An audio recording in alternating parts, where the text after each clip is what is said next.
Hello everyone, আজকের ভিডিওতে আমরা দেখব পেঁয়াজ ফুলের পরাগায়ন এবং পেঁয়াজ ফুলের পরাগায়ন শেষে সেই ফুলের পরিণতিটা কি, শেষ পর্যায়টা কি সেটা সম্পর্কে একটু জানব। শুরুতেই আমরা একটি পেঁয়াজের ফুল সেটি ভালোভাবে লক্ষ্য করি। তাহলে আমরা যদি লক্ষ্য করি, এই একটি পেঁয়াজের ফুল আমরা দেখতে পাচ্ছি। এর গোড়ায় একটি পেঁয়াজ রোপণ করা হয়েছিল। সেই পেঁয়াজ থেকে বেশ কয়েকটি ফুল বেরিয়েছে, তার মধ্যে এটি অন্যতম ফুল। এটা যদি আমরা বেশি কাছে থেকে লক্ষ্য করি তাহলে দেখব এই পেঁয়াজ ফুল, সেই পেঁয়াজ ফুলে অনেকগুলো আবার পেঁয়াজের ফুল এসেছে। সেই পেঁয়াজের ফুলের আমরা দেখছি 1 2 3 4 5 6টি পাপড়ি রয়েছে। 6টি পাপড়ির যেই খাঁজ, সেখান থেকে একটি করে পুংদণ্ড বেরিয়েছে। পুংদণ্ডের মাথায় আমরা দেখছি হলুদ হলুদ হয়ে আছে, এগুলো হলো পরাগ রেণু। এবং এই রেণুর মাঝখান বরাবর এখানে আমরা দেখছি একটা গর্ভাশয়।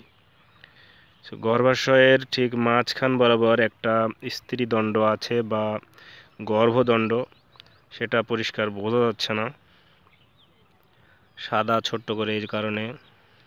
সেই গর্ভদণ্ডে যখন হলুদ এই পরাগরেণুটায় গর্ভদণ্ডে বা গর্ভমুণ্ডে পতিত হয়, ঠিক তখন স্ত্রী ফুল অর্থাৎ পুরুষ দুটির মাধ্যমে নিষিক্ত হয়ে এই গর্ভাশয়ে পেঁয়াজের বীজ উৎপন্ন হয়। পেঁয়াজের বীজ উৎপন্ন হলে এর পরবর্তীতে যেই পরিণতি, সেটা হলো এটা পরিপক্ক হতে থাকে। অর্থাৎ যদি নিষিক্ত হয় তাহলে তার পরের স্টেজটা হবে ঠিক এই রকম। এখানে বেশ কয়েকটি পেঁয়াজের বীজ উৎপন্ন হবে এই এক একটিতে। আর যদি নিষিক্ত না হয় তাহলে আমরা যদি দেখি, এই যে মনে করেন এটা নিষিক্ত হয় নাই, যার কারণে এটা আস্তে আস্তে এখন মারা যাবে। অর্থাৎ এটাতে পরাগায়ন সম্পূর্ণ হয় নাই, যার কারণে এটা মারা যাবে। এটার পরিণতি, শেষ পরিণতি হলো মৃত্যু।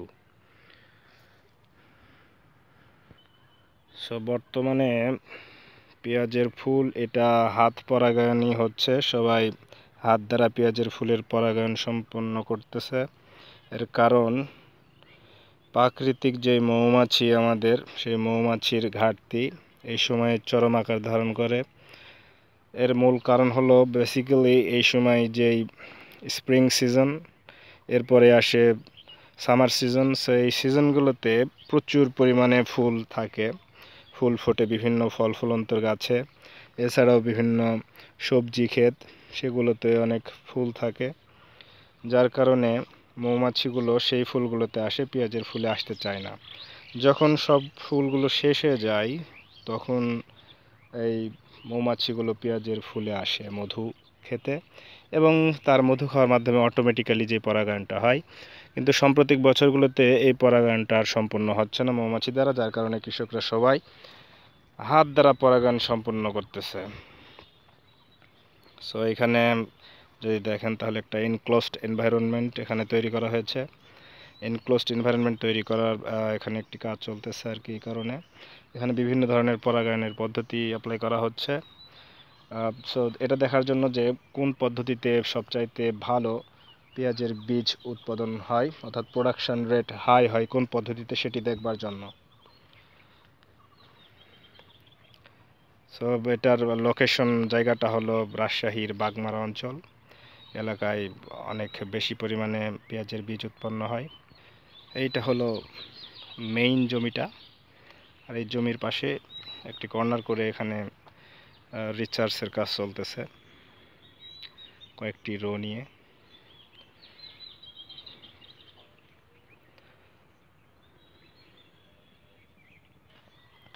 পরাগায়নটা যখন এগুলো হয়ে গেল, এখানে বীজ যখন এসে গেল, এই বীজটা এখন পরিপক্ক হতে কিছুটা সময় নেবে, অর্থাৎ বেশ কিছুদিন সময় নেবে। নেওয়ার পরে এই বীজটা, ভিতরে যে বীজটা আমি যদি আপনাদের দেখাই, এখানে আপনারা দেখতে পাবেন এই যে সাদা সাদা বীজগুলো, এই যে এখন এগুলো সাদা, এইগুলো সাদা সাদা বীজ।